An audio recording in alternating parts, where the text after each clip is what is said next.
And dangerous drivers. Arizona is on pace to have the deadliest year on the roads in more than a decade. Wrong way crashes, road rage incidents, and speeding deaths are fueling the rise.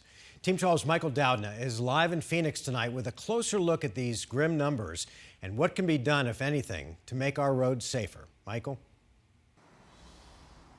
Yeah, Mark, 943 people have lost their lives on roads just like the one behind me here. That means hundreds of families that are grieving as these type of crashes really do not seem to be slowing down. We get up in the morning and my wife and I we're like lost every day. It's been 10 months since the worst night of Albert Baldapore's life. You don't think it's going to ever happen to you, right? It's always to happen to somebody else. See, his son Ramzan, who loved sports and family, was taken in an instant. A wrong-way driver slamming into him on the I-17 near the Greenway exit. Our lives matter. You know, my son matters. You know, this is not a game. Ramzan is just one of 943 lives lost on Arizona's roads in 2021. And if things don't change, it could be the second deadliest year on Arizona roadways ever. It's very scary, and it's one of those things that, that I wonder what's going on. That's Alberto Gutierrez, the director of the governor's office of highway safety. He says the issues are across the board, from speeding and impairment to road rage incidents.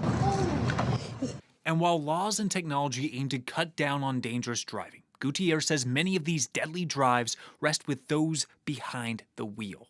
There's got to be some way to mitigate this by asking people, please, drive like your life depends on it.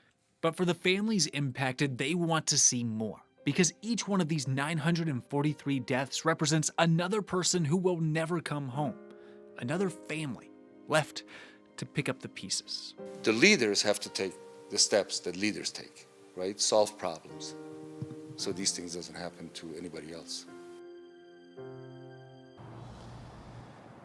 Now, Gutierrez says the key here is to slow down, and he says that is a common thread through a lot of these accidents, is that high rate of speed. He also says because a lot of law enforcement agencies are short-staffed, that's made enforcement relatively difficult in some cases, but he says it will not stop them from having their annual holiday DUI task force to hopefully keep some of these dangerous drivers off the road.